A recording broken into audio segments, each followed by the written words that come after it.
All right, everybody, welcome back to the channel, and we have got a couple of patch notes to review. Doing this all in one shot. I'm not going to edit the audio, so hopefully I can do this without stuttering or stammering or spitting into the mic too much. So let's just get after it. We had a patch on August 27th. I was down sick. I probably had COVID, who knows, and I did not get a chance to review this one. So we're going to review this one quickly. And then we're going to get into the September 11th patch. So August 27th, we had Ada buffed. It looks like his base damage on his skill 1 has been increased. Goverra has been nerfed. Legionnaire's self-explosion damage has been reduced. And Legionnaire's movement speed has been reduced. Ignis has been buffed. And we actually did get to play this one. Tritos played and noticed that it did seem that the passive in the skill 2 was more noticeable. So the passive recovery is better and the base damage of skill 2 is increased. Bolt Baron has been nerfed. His cooldown on skill 1 has been reduced or increased by quite a bit, 3 seconds. Skud has been buffed. He's actually pretty good these days. His passive damage has been increased and his skill 2 damage has been increased. And really it's not a buff as much as that it is an adjustment. It's his passive and his skill 2 are not based off of magic levels anymore. It's based off of attack damage. So that kind of makes him a little more, it synergizes him a little better with a lot of the kit.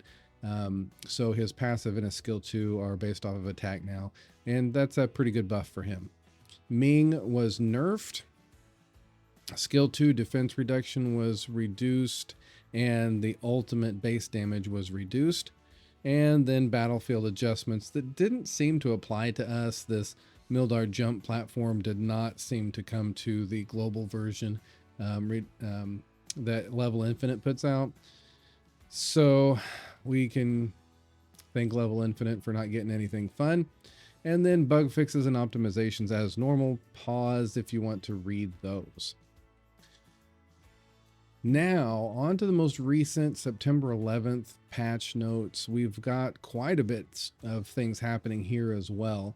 As you can see by the images, let's get into it. We have Yibbeneth revamped, and I've not played a lot of this hero. Tritos has played him a lot, and I'm looking forward to seeing what Tritos thinks of the changes on the next stream, which should be Tuesday next Tuesday. But it looks like his ultimate has been changed a little bit.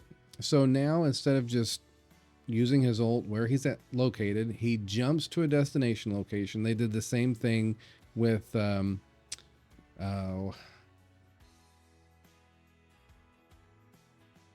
can't think of the marksman's name, but they did the same thing to her. Rather than just put that down in the turret mode and shoot things, you can jump to a location and then the turret starts. So you can jump to a location, even if gains a shield for 6 seconds, creating a circle around it.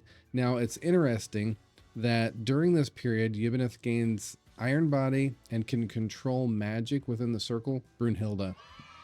It was Brunhilde. Anyway, can control magic within the circle, attacking up to 24 times. So, you know, that doesn't seem too much different. So he'll jump to a location and then the little seeds will rain down. The interesting part is the 10th projectile hit stuns an enemy and pulls them toward Yibbeneth, so they can't run out as easily. And then during this skill, you continuously adjust the mana cost using the skill 2 and left stick, and you can use talent and skill 1 second stage. It almost, some of the other descriptions made it sound like you could relocate his seed pummel using some of these other abilities. So it's going to be interesting to see how a Yibbeneth main or someone who's used him a lot actually reacts to some of these ability changes. Volkath has also been revamped. His ultimate Instead of the second stage repelling enemies, it knocks them up for 5 seconds. And then during the first stage of his ultimate, you can use your first skill, talents, and equipment skills. So rather than just being locked into the ultimate, you can actually use some other things. This skill will no longer automatically release stage 2 if you are hit with control effect when stage 1 ends. I'm not 1000% sure what that means. I have not played Volkath enough, but it looks like his ultimate has gotten a little bit of a revamp. Probably makes him a little more gives him a little more utility with his ultimate. Alice, I already don't like facing good Alice's, but she has been buffed. The shield and the cooldown on her skill 2 has been improved. Eland'orr has been buffed. He was just nerfed a few months ago, so they've come back, and it says the gap between his upper and lower limits is huge. So they're trying to make him a little more, have him ramp up from early game to late game a little more smoothly. So it looks like skill 2 damage has been increased and his ultimate has been decreased. Slimz, the trustworthy, he has been buffed.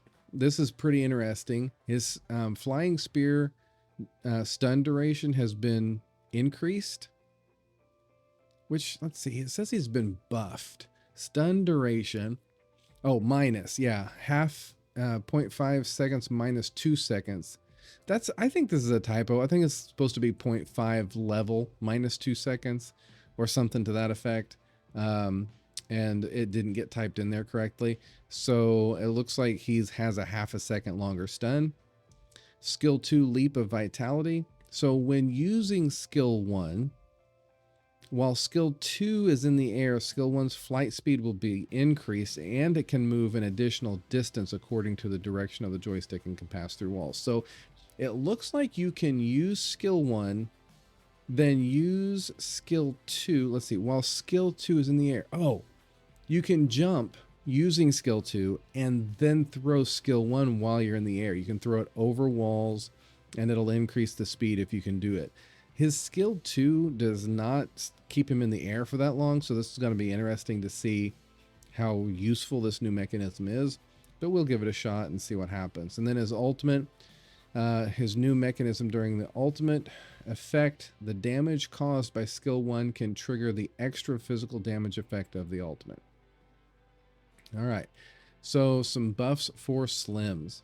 Then Yan has been buffed. Base damage of skill 1 has been increased. Airi has also been buffed.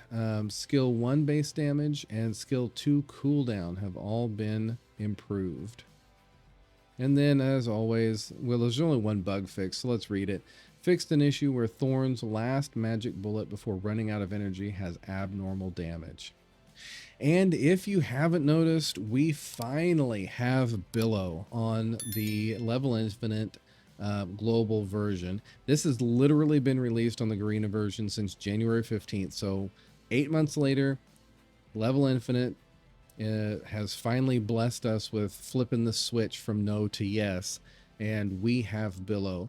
I'm going to release a video before too long with some gameplay and kind of a review of what I think. But in the meantime, I'm going to slowly kind of scroll through these screens, and you can pause and read some of his abilities if you don't know who he is or what he does.